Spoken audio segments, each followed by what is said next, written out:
Mando Bunda ini bando tua. Dulunya bisa terbang. Mandau ini asli, bukan palsu. Masih bau darah. Jadi ini dulu dibawa perang. Tapi Bunda dikasih orang tua Bunda. Biasanya mandau yang luar biasa, biasanya ada besi kuning di dalam sini. Ditanamkan besi kuning, baru ditutup. Ini namanya penyang. Penyang ini ada kesaktian-kesaktian di dalamnya. Saya dari turun-menurun dari leluhur saya, dan ini ukiran tangan beliau. Dia membuat sendiri.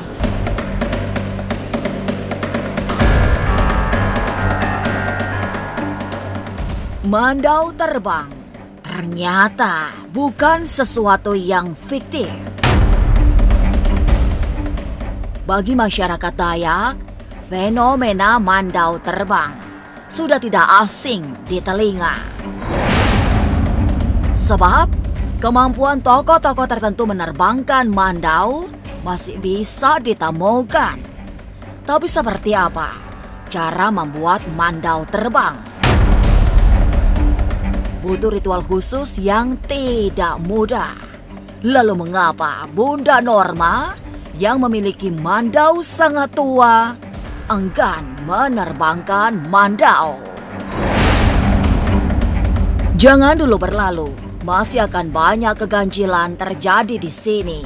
Dan jangan lupa subscribe, like, share, dan komen agar tak ada yang terasa ganjil di sekitar Anda.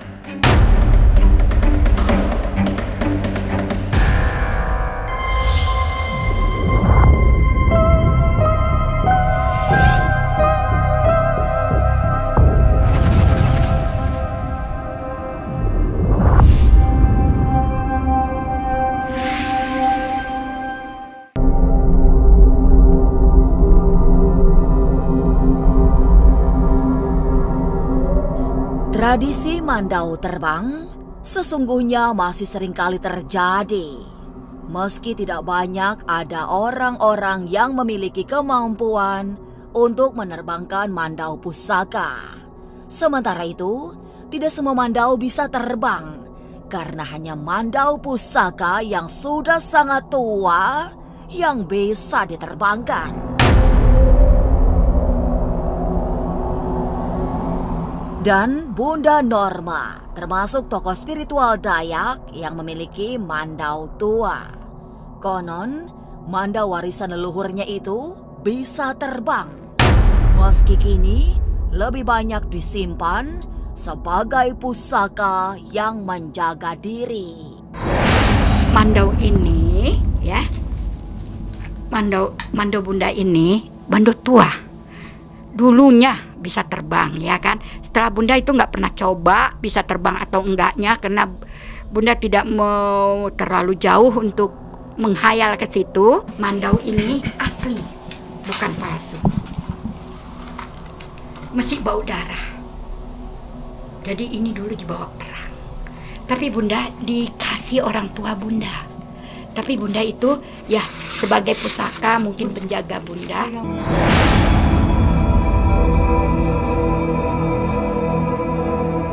Ritual khusus dibutuhkan untuk membuat mandau terbang. Ritual ini bukan upacara adat biasa karena membutuhkan banyak sesaji yang tidak mudah.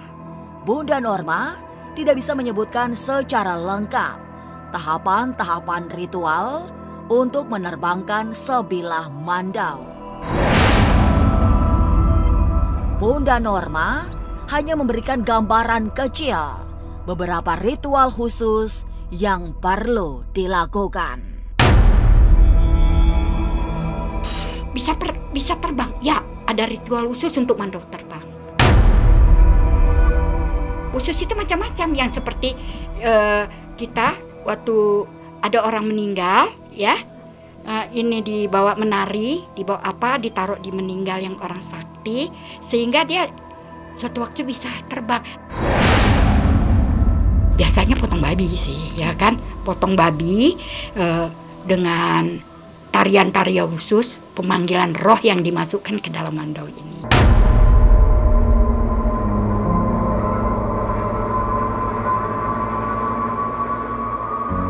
Setiap orang Dayak sesungguhnya bisa mempelajari ilmu yang bisa membuat mandau terbang, termasuk Bunda Norma yang memiliki ketebalan batin.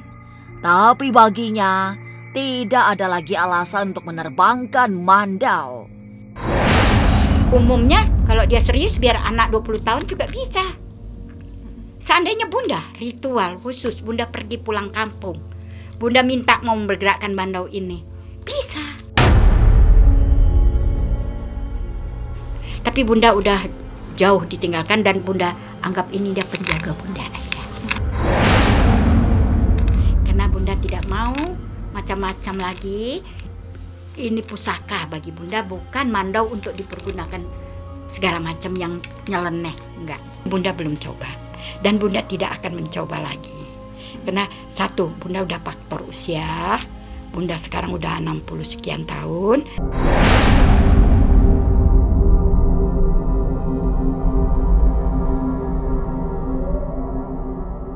Kini mandau miliknya menjadi pusaka yang menjaga diri secara spiritual. Mandau terbang memang menjadi cerita mistis yang tak habis dikisahkan.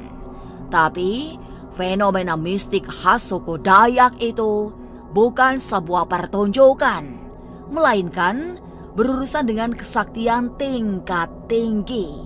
Lalu, apa saja ritual untuk membuat sebilah mandau bisa terbang? Jangan kemana-mana, tetap subscribe, like, share, dan komen agar tak ada yang terasa ganjil di sekitar Anda.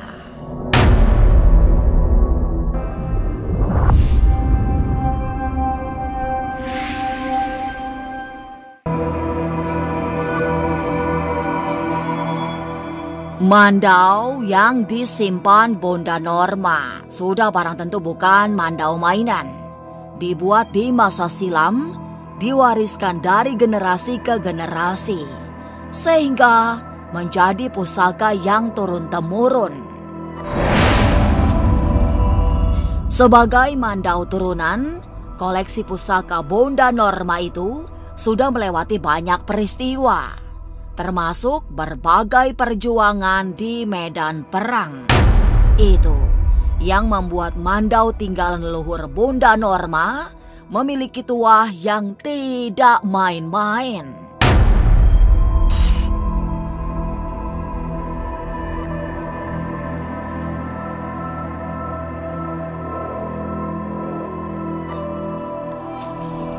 Ini mandau, ini peninggalan orang tua Bunda.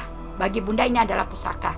Katanya dulu itu untuk segala-galanya, untuk ini nomor satu, untuk memburu ya, memburu, dan ya untuk perang juga.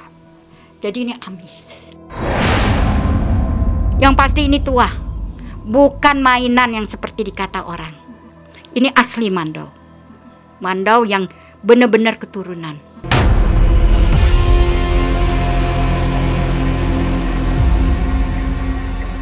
Bagi masyarakat Dayak, menerbangkan mandau tidak selalu berhubungan dengan peperangan atau menyakiti seseorang. Motifnya juga tidak selalu karena ada perang, karena ada kalanya sekedar ingin menjajal ilmu.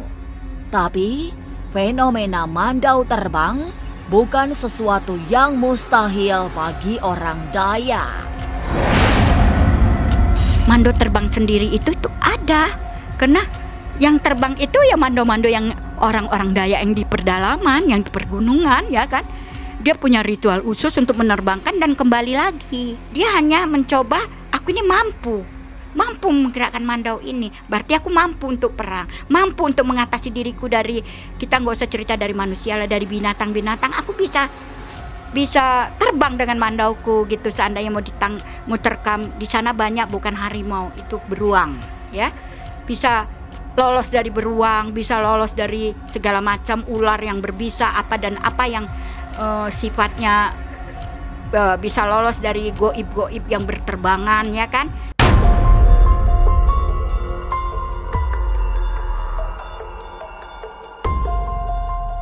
Lalu apa saja ritual khusus yang harus dilakukan agar bisa menerbangkan mandau sakti? Itu biasanya kita memanggil leluhur. Kita panggilkan leluhur, minta bantu untuk memegang mandau ini. Seperti itu. Tapi itu biasanya itu tidak pernah kita sembarangan melakukan ritual, karena itu harus ritual, nggak asal-asalan. Kami orang Dayak itu hampir melakukan pasti menyembelih ayam. Menyembelih ayam, melakukan ritual seperti itu. Tidak semuanya mandau itu bisa terbang. Belum tentu mandau itu bisa terbang. Karena yang mandau yang bisa terbang itu pasti tidak akan pernah orang mau sembarang. Seperti di zaman Sambit dulu, banyak mandau. Tapi banyak mandau yang dimasukkan ke dalam museum.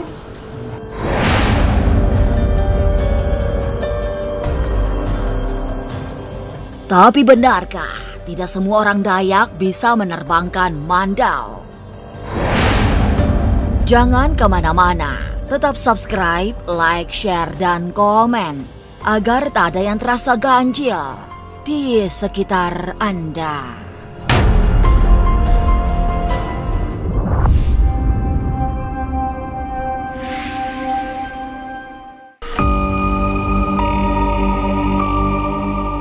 Memang, mandau terbang bagi masyarakat adat Dayak bukan sekedar cerita belaka. Bukan pula sebatas legenda yang tidak nyata. Mandau terbang merupakan salah satu kekayaan mistik Kalimantan yang hingga kini masih bisa dijumpai. Tapi tentu saja, tidak semua orang Dayak bisa membuat mandau terbang. Perlu kekuatan batin yang tidak sembarangan, selain ritual-ritual tertentu.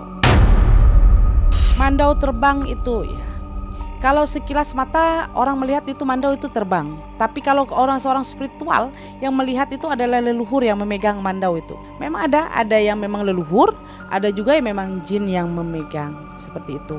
Enggak semua orang bisa. Tidak semua orang bisa.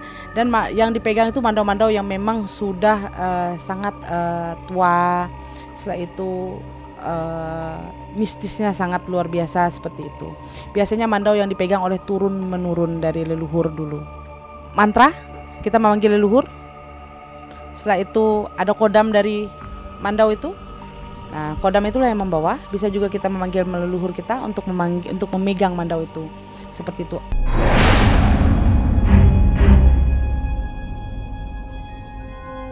Sebagai orang Dayak, Nyai Dewi Rantian juga memiliki mandau. Bukan sekedar mandau, karena pusaka tersebut mempunyai pasayangan berupa penyang yang membuatnya bertambah keramat. Usianya amat tua, oleh karena berasal dari masa sangat lampau, diwariskan secara turun-temurun dari leluhurnya. Mandau ini turun-menurun dari leluhur saya. Ini buatan dari leluhur saya. Biasanya mandau yang luar biasa, biasanya ada besi kuning di dalam sini. Ditanamkan besi kuning, baru ditutup. Ini namanya penyang. Nah, penyang ini ada kesaktian-kesaktian di dalamnya. Ada benda-benda yang dimasukkan ke dalamnya. Nah, penyang ini untuk menjaga kita juga. Kadang-kadang kalau kita mau berurusan, kita tidak perlu membawa mandau, penyang ini pun kita bisa bawa. Karena ini penyang sama mandau ini pasti berpasangan ya. Nah, kayak saya ini saya dari turun-menurun dari leluhur saya.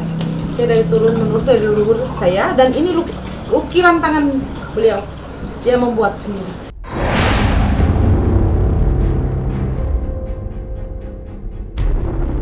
Mandau milik Nyai Dewi Rantian termasuk spesial, sebab diperoleh oleh leluhurnya lewat jalan panjang melalui berbagai persemadian yang tidak ringan, sehingga mandau keramat itu bisa terbang jika memang diinginkan.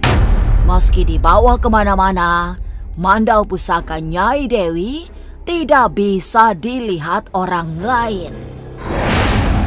Jadi leluhur kita dulu dia bertapa, dia dapat sesuatu benda. Untuk apa? Untuk menjaga, dia masukkan ke sini. Apapun dia, setiap kali dia bertapa, dia hasil dia tapa, dia biasanya dimasukkan ke sini. Banyak macam. Saya banyak macam. Nah, ini kan sudah buatan. Ini kan seperti ini. Ini ada benda dalamnya. Seperti ini. Ini kita orang Dayak, kita menjaga banget dengan mandau seperti ini. Karena ini adalah pusaka yang selalu buat kita kemana-mana, untuk menjaga diri kita, menjaga badan kita, menjaga rumah kita. Biasanya kalau kita pegang mandau itu, sama saya seperti ini ya. Ada juga orang dari kanan, ada orang juga dari kiri. Jadi biasanya seperti ini. Ada yang seperti itu.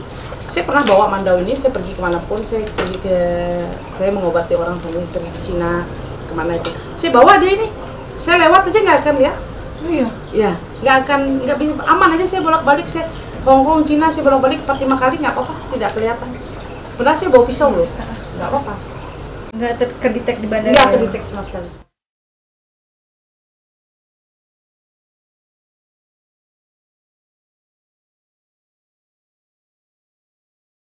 Mandau terbang memang diyakini seringkali terjadi. Tapi tidak semua orang bisa melakukannya selain tokoh-tokoh tertentu yang harus melewati prosesi khusus yang merupakan ritual tidak mudah. Inilah ganjil yang akan menguak berbagai misteri di alam nyata dan tak kasat mata. Sampai jumpa pada episode selanjutnya dengan kisah-kisah ganjil setiap hari Senin, Kamis, dan Jumat pukul 5 sore. Tapi sebelumnya, jangan lupa subscribe, like, share, dan komen agar tak ada yang terasa ganjil di sekitar Anda.